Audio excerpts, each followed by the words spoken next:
The mansion was quiet, the kind of silence that only wealth can afford. Outside, fountains sparkled in the moonlight and luxury cars sat gleaming in the driveway. Yet, despite the grand appearance, the house felt cold, like a museum with no soul. But on this particular night, something unusual stirred inside the marble walls, something that would change one man's life forever. Daniel Carter, a self-made millionaire, stepped out of a black car and into his enormous home without telling a soul he was coming back. He had been away for nearly 3 months, sealing deals in Europe, chasing more wealth, more recognition, more of everything except the one thing his daughters had been longing for.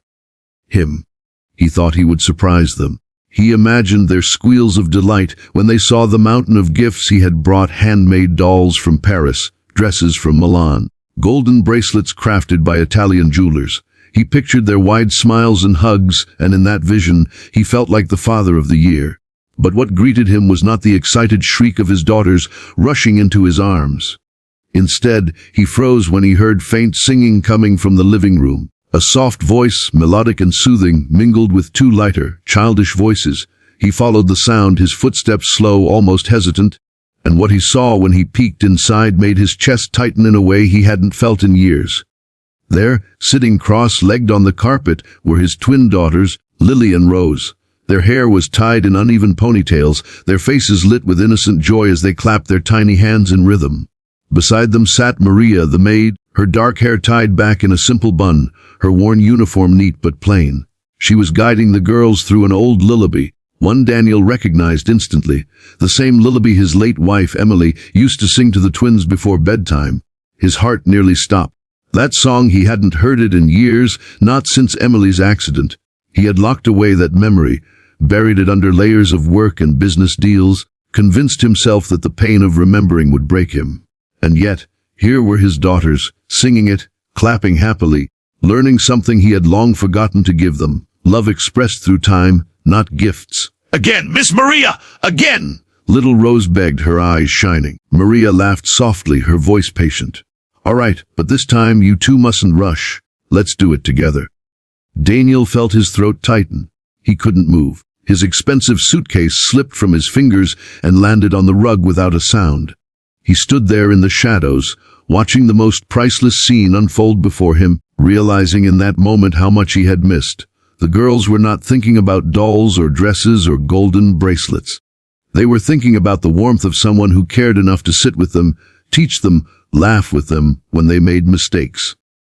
For the first time in years, Daniel felt something crack inside him. A part of him whispered, "You don't know your daughters." Not really. When the twins finally grew sleepy and Maria tucked them into bed, Daniel remained hidden, lost in thought. He wanted to step forward, to hug them, to tell them he loved them, but guilt glued his feet to the ground. He had spent years believing he was providing everything they needed, but now he saw he had given them everything except himself.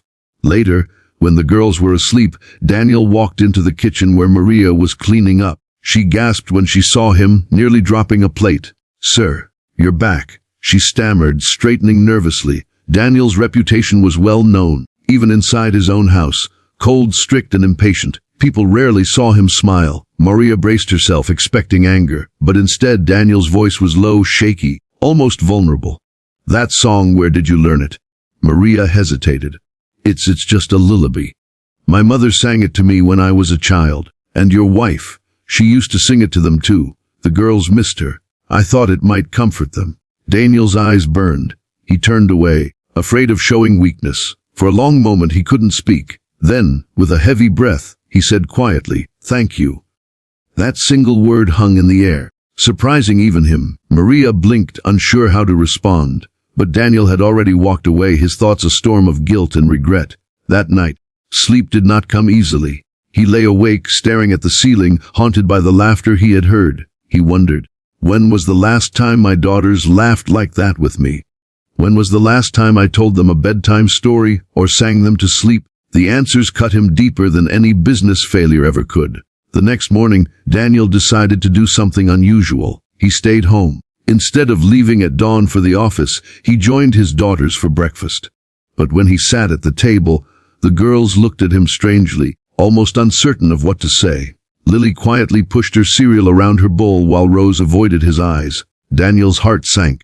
He realized they weren't used to him being there. He tried to start a conversation. "So how's school?" he asked awkwardly.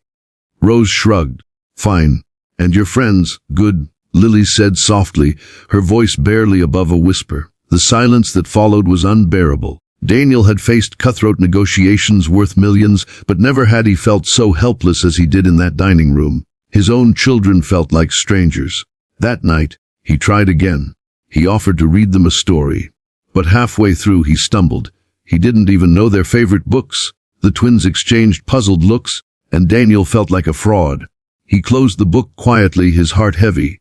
Later, alone in his study, he poured himself a drink and stared at the fireplace. "What's the point of being rich?" he thought bitterly, "if my daughters don't even know me?" Maria, who passed by, saw him sitting there, broken in a way she had never seen before. She hesitated, then softly said, "Sir, children don't need you to be perfect. They just need you to be present. You can't buy back the years, but you can start with today." Her words struck him like lightning. From then on, Daniel tried differently. He didn't flood his daughters with gifts or expensive outings. He simply gave them his time. At first, the girls were distant, unsure how to react. But one afternoon, he asked them to teach him the clapping game Maria had shown them. He failed miserably, his rhythm all wrong, and the twins burst into laughter. For a moment, Daniel feared they were laughing at him. But then, he surprised even himself by laughing with them. That was the breakthrough. Day by day, small things changed. Daniel drove them to school once a week. He asked about their dreams and actually listened. He sat beside Rose while she painted and marveled at her imagination. He encouraged Lily's dream of becoming a doctor, listening as she explained, in her innocent words, how she wanted to fix people like Mommy. Every word was like a blade and a balm at the same time. He was seeing his daughters for the first time, truly seeing them. Months passed and the bond grew stronger. Daniel no longer cared if his business partners were shocked that he missed a meeting. He cared about being there for soccer games, pancake mornings, and bedtime rituals. One evening, the twins asked him to join their nightly singing with Maria. At first, he hesitated, but then he sat on the floor beside them. Together, they sang the lullaby. His deep voice cracked with emotion, but the girls didn't notice. They just smiled, thrilled that their father was finally with them. When the song ended, Daniel turned to Maria, his eyes wet with tears. "You gave them back their childhood," he whispered. "And you gave me back my heart." Maria shook her head gently. "No, sir. You gave it back to yourself. You just needed reminding." For the first time in years, Daniel Carter, the relentless millionaire, felt rich in the way that truly mattered. He had discovered that the greatest wealth was not in skyscrapers or bank accounts, but in laughter that filled a home, in small arms that hugged his neck, in the simple lessons of kindness that a humble maid had taught his daughters, and unknowingly taught him. And so, dear friends, let me ask you this. What do you think is the real treasure in life, money or love? Can wealth ever replace the moments we lose with those we love? Share your thoughts in the comments below. If this story touched your heart, please don't forget to like, share, and subscribe to Be Kind Always for more emotional and inspiring stories that remind us of what truly matters. Because at the end of the day, kindness is the greatest wealth we can ever give.